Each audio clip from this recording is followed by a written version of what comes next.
Hola gente. Bien, ¿qué es el concepto del arqueofuturismo? ¿Es un fenómeno que puede ocurrir espontáneamente o es un ideal que se busca realizar de manera intencional? Hoy vamos a analizar la visión de un autor bastante polémico de Francia, Guillaume Fayet. Este autor tuvo un cierto protagonismo en el surgimiento de la nueva derecha francesa entre los años 70 hasta los 80, junto con otros personajes como por ejemplo Alain de Benoist, y luego fue alejándose progresivamente para ir desarrollando ideas más disidentes con ese movimiento. Un ejemplo de eso puede ser el planteo del arqueofuturismo presentado en una primera publicación en 1998 y luego en otra más tardía del año 2012. Bien, en estas obras el autor lo primero que hace es explicar por qué se desligó de esa nueva derecha que mencioné antes.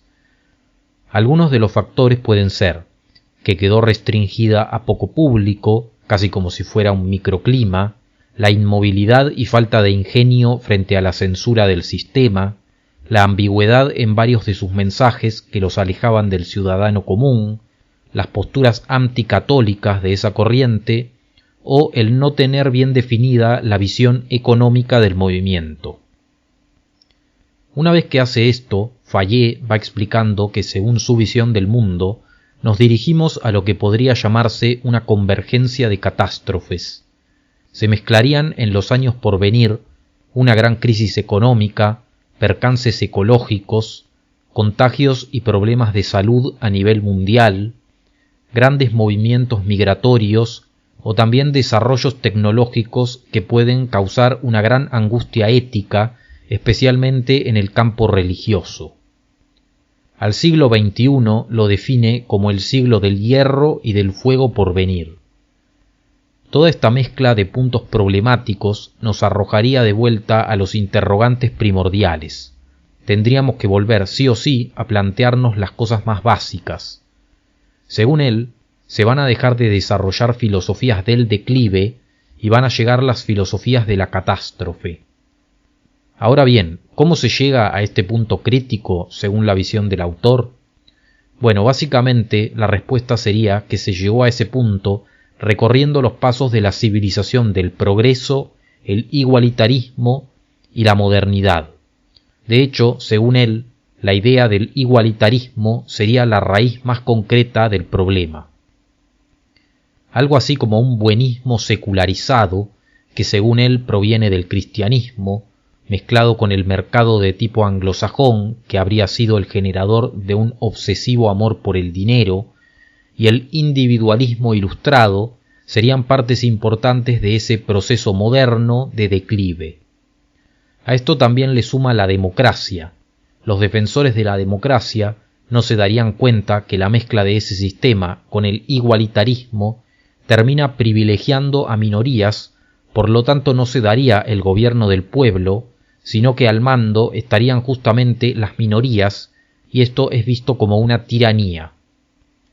En la actualidad, toda idea jerárquica es mal vista, lo cual sería un derivado directo de este igualitarismo que es rechazado por el autor. Cuanto más igualitarismo se pide, dice, más absurda se vuelve la reivindicación. Y esa sería la raíz del propio final de esas ideologías. Esta sería una rama más que va a chocar con otras en este siglo. Él reivindica un tipo de disciplina que incluso puede generar represión en el individuo.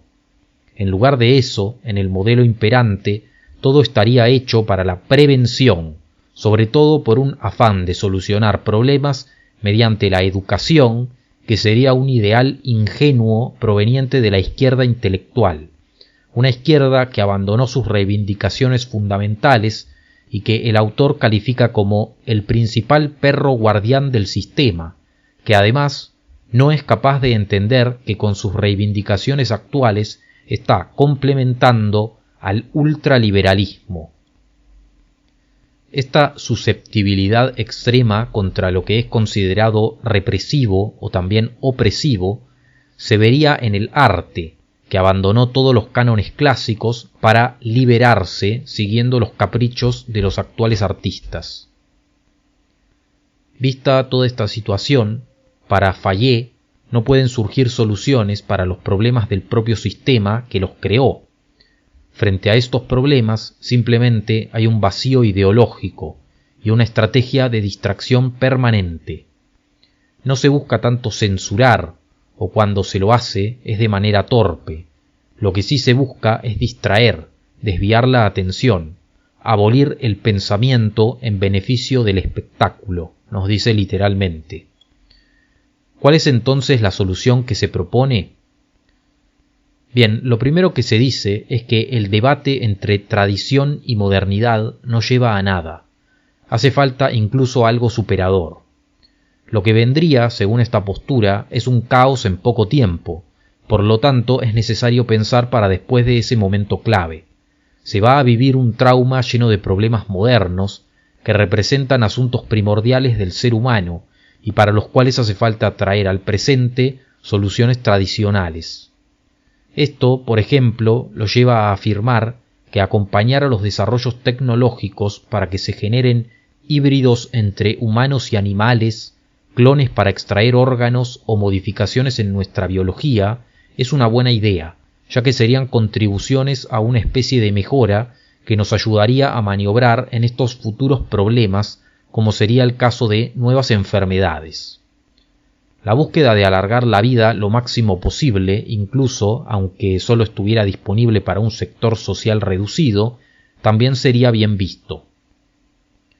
Geopolíticamente hablando, hay dos puntos del mundo en los cuales centra su atención: Europa Occidental y el sector al cual llama Eurosiberia, que incluiría especialmente a Rusia. De hecho, a este país lo ve como uno de los únicos que podrían salvarse de esa convergencia de catástrofes.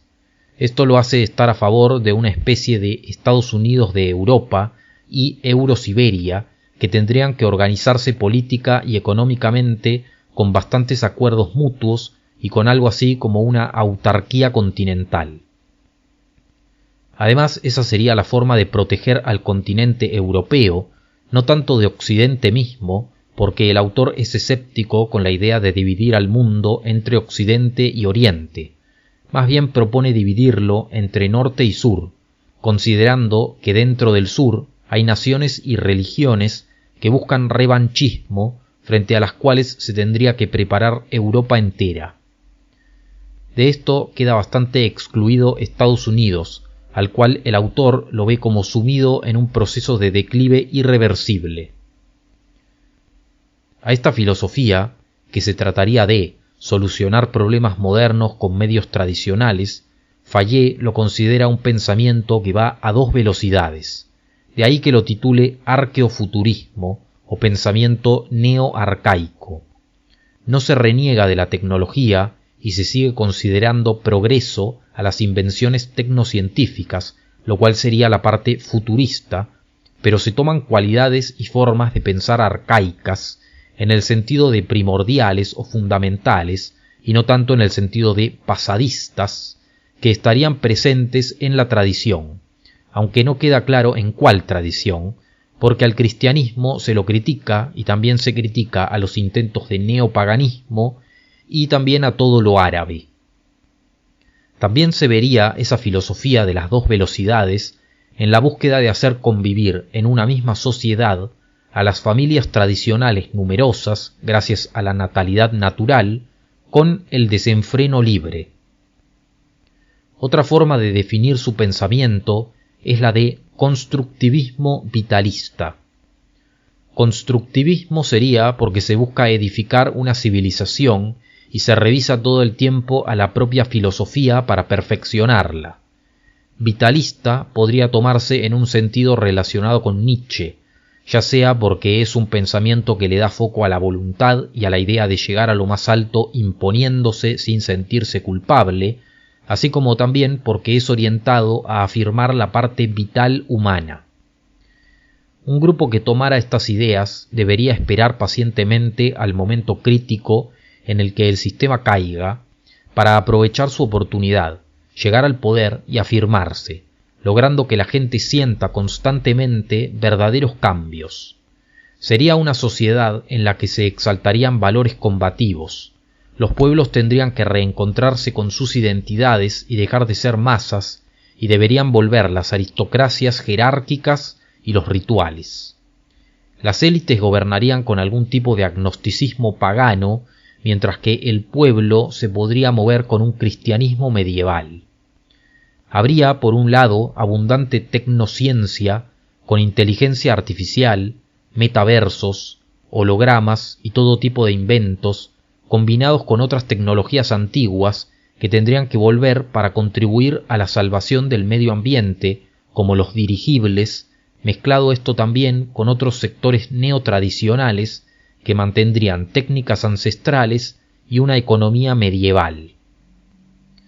Parte de la afirmación de sí, que haría una civilización con esas características, llevaría a dejar atrás el concepto de amor, el cual el autor ve como inmaduro y adolescente.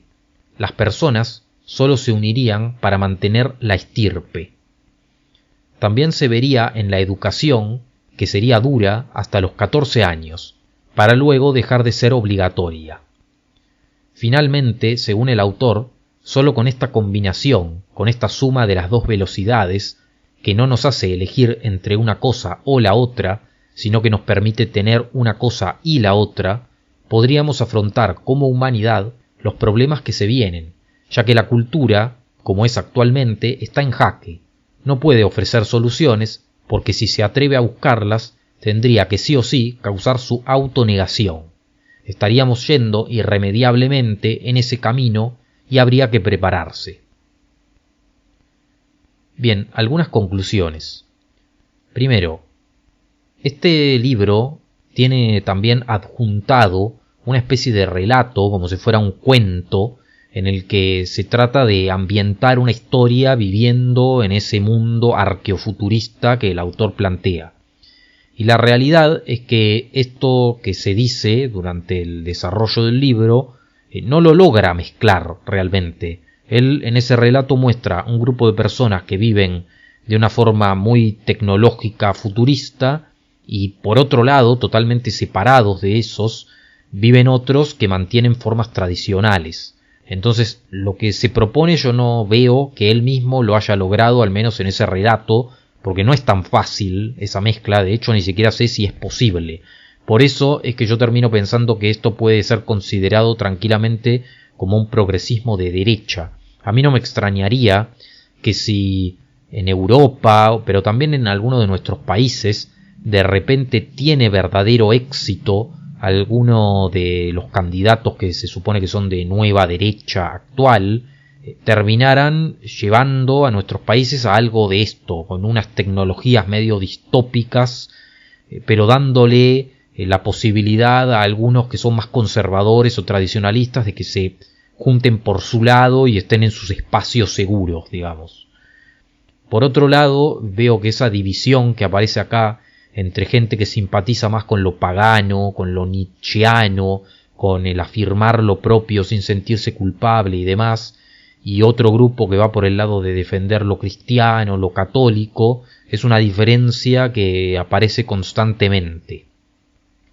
Son interesantes las críticas estas que se hacen a la nueva derecha de su tiempo, porque medio como que aplica a cosas que vemos hoy por hoy, y también hay que decir que en algunas cosas que piensa que va a pasar este autor, algunas cosas que él creyó que venían en el futuro, en algunas ya directamente acertó. Por ejemplo, con lo de las enfermedades, como lo que pasó en el 2020. Tengan en cuenta que esto lo escribió en el 2012. Entonces no sé si las condiciones, al menos que él dice, no van a terminar pasando. Así que bueno, pueden consultar la fuente original porque siempre queda algún detalle suelto que yo no digo. Gracias por ver este video, comenten lo que les parece y nos vemos en el próximo. Un saludo.